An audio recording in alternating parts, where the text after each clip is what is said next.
3월 15일 화요일 최후 승리를 얻기까지 사순절 가정예배 함께 하시는 여러분을 주님의 이름으로 환영합니다. 먼저 옆 사람과 평화의 인사를 나누겠습니다. 예수님의 십자가를 따라갑시다. 찬송가 341장 십자가를 내 가지고 1절과 3절 함께 찬송하겠습니다.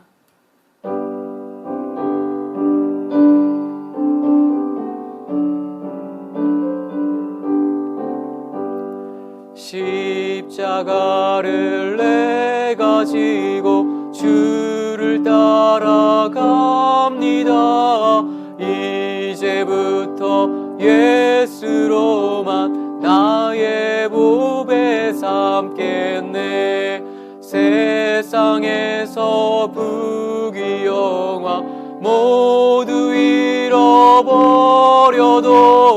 주의 평안 내가 받고 영생 복을 받겠네.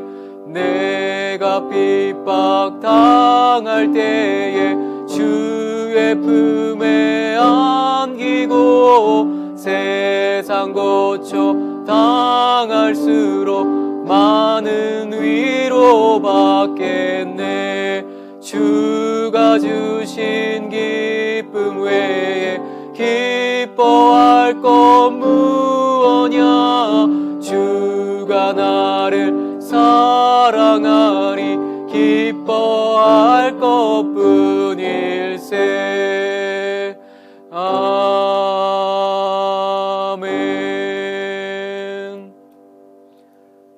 오늘 가정에서 읽을 성경 말씀은 마가복음 10장 35절에서 45절입니다. 본문 중에서 주제 말씀인 45절 말씀을 함께 읽어보겠습니다. 인자가 온 것은 섬김을 받으려 함이 아니라 도리어 섬기려 하고 자기 목숨을 많은 사람의 대속물로 주려 함이니라. 아멘. 오늘 본문은 예수님께서 예루살렘에 올라가시는 길에 벌어진 사건입니다. 마가복음 10장 32절입니다. 예루살렘에서 올라가는 길에 예수께서 그들 앞에 서서 가시는데, 예루살렘에 올라간다는 것은 단순히 이 장소를 이동한다는 의미가 아닙니다. 예수님께 예루살렘에 입성하신다는 것은 곧 십자가의 길을 가신다는 뜻입니다. 그래서 예수님은 제자들에게 이 3번이나 이렇게 말씀하셨습니다. 마가복음 8장 31절입니다. 인자가 많은 고난을 받고 장로들과 대제사장들과 서기관들에게 버림받아 죽임을 당하고 사흘 만에 살아나야 할 것을 비로소 그들에게 가르치시되. 마가복음 9장 31절입니다. 이는 제자들을 가르치시며 또 인자가 사람들의 손에 넘겨져 죽임을 당하고 죽은 지 3일 만에 살아나리라는 것을 말씀하셨기 때문이더라. 마가복음 10장 34절입니다. 그들은 능욕하며 침뱉으며 채찍질하고 죽일 것이나 그는 3일 만에 살아나리라 하시니라. 제자들은 예수님이 이렇게 3번이나 이 십자가의 고난과 죽음 그리고 부활에 대해 말씀하신 바를 바로 옆에서 들었습니다. 오늘 본문의 사건이 있기 전 예수님께서 하신 말씀이 바로 능욕하며 침뱉으며 채찍질하고 죽일 것이나 라는 이 말씀입니다. 예수님은 예루살렘에 올라가시면서 십자가의 고난과 죽음에 대해 말씀하셨는데, 세베대의 아들 야고보와 요한이 예수님께 요구한 것이 무엇입니까? 마가복음 10장 37절입니다. 여짜오되 주의 영광 중에서 우리를 하나는 주의 우편에 하나는 좌편에 앉게 하여 주옵소서. 예수님이 왕이 되었을 때에 한 자리씩 달라고 요구했습니다. 동일 본문인 마태복음 20장에 보면 야고보와 요한의 어머니까지 와서 이를 요구했으니 예수님의 입장에선 속이 터지지 않을 수 없는 상황입니다. 예수님은 고난과 희생의 길을 가고 있는데 제자들은 이 세상 영광을 누릴 상상에 흠뻑 취해 있었습니다. 그런데 여기서 끝이 아닙니다. 마가복음 10장 41절의 말씀입니다. 10 제자가 듣고 야고보와 요한에 대하여 화를 내거늘. 야고보와 요한이 예수님께 청탁한 것을 들키지 않았어야 했는데 다 들켜버렸습니다. 그리고 이를 들은 나머지 제자들이 화를 냈습니다. 여기서 화라고 쓰인 단어는 분히 여기다, 격분하다라는 뜻으로 나머지 제자들 또한 이 세상적인 권력과 힘을 얻고자 했음을 알 수 있습니다. 이를 모든 것을 아신 예수님께서 제자들에게 이렇게 말씀하십니다. 마가복음 10장 45절입니다. 인자가 온 것은 섬김을 받으려 함이 아니라 도리어 섬기려 하고 자기 목숨을 많은 사람의 대속물로 주려 함이니라. 이 본문에서 예수님이 가시는 길과 제자들이 가려고 하는 길이 정확하게 표현되어 있습니다. 이 두 가지를 대조하고 있습니다. 섬김을 받으려는 자, 섬기려 하는 자입니다. 예수님은 예루살렘에 올라가시는 이유는 많은 사람을 구원하기 위해 자기 목숨을 내어주려 간다, 이렇게 말씀하셨습니다. 사람을 섬기기 위함입니다. 그런데 제자들은 예루살렘에 올라가는 예수님을 보며 높은 자리를 얻으려고 혈안이 되어 있습니다. 섬김을 받으려 합니다. 이 제자들과 우리가 다르지 않습니다. 우리는 모두 섬김을 받으려는 자리를 탐냅니다. 야고보와 요한 그리고 10명의 제자들처럼 섬김을 받기를 원합니다. 그래서 교회에 나와서 신앙 혹은 믿음이라는 이름 하에 자기 욕망을 이루려고 하기도 합니다. 그런데 우리 잘 생각해 봅시다. 예수님은 우리에게 높은 자리를 주기 위해 오신 분이 아닙니다.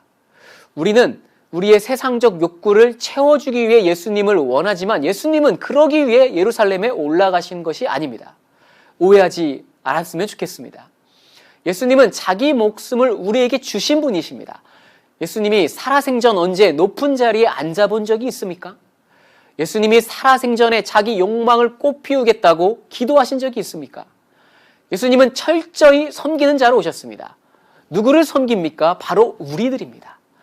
이렇게 죄 많고 허물로 가득 찬 우리를 섬기기 위해 오셨습니다. 오늘 본문에서 섬김으로 쓰인 헬라어 단어가 디아코노스입니다.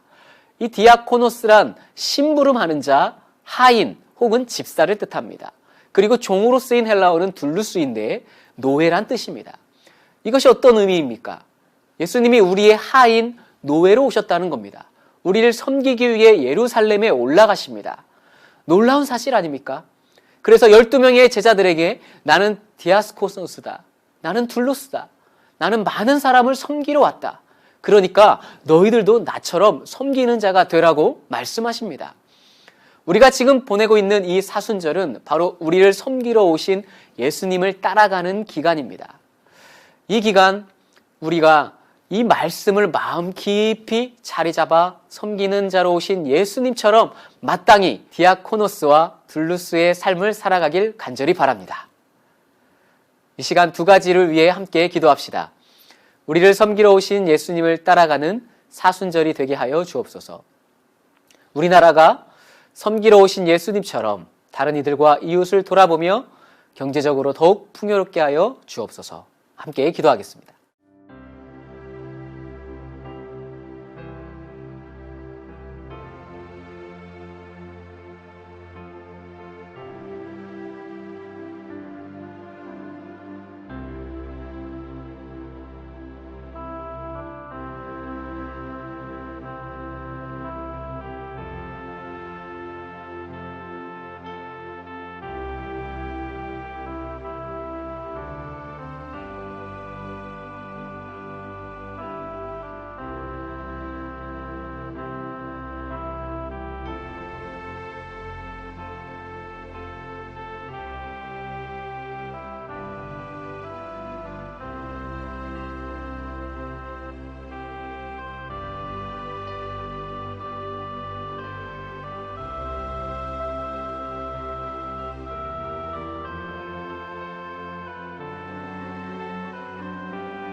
주기도문으로 예배를 마치겠습니다. 하늘에 계신 우리 아버지, 아버지의 이름을 거룩하게 하시며 아버지의 나라가 오게 하시며 아버지의 뜻이 하늘에서와 같이 땅에서도 이루어지게 하소서. 오늘 우리에게 일용할 양식을 주시고 우리가 우리에게 잘못한 사람을 용서하여 준 것 같이 우리 죄를 용서하여 주시고 우리를 시험에 빠지지 않게 하시고 악에서 구하소서. 나라와 권능과 영광이 영원히 아버지의 것입니다. 아멘.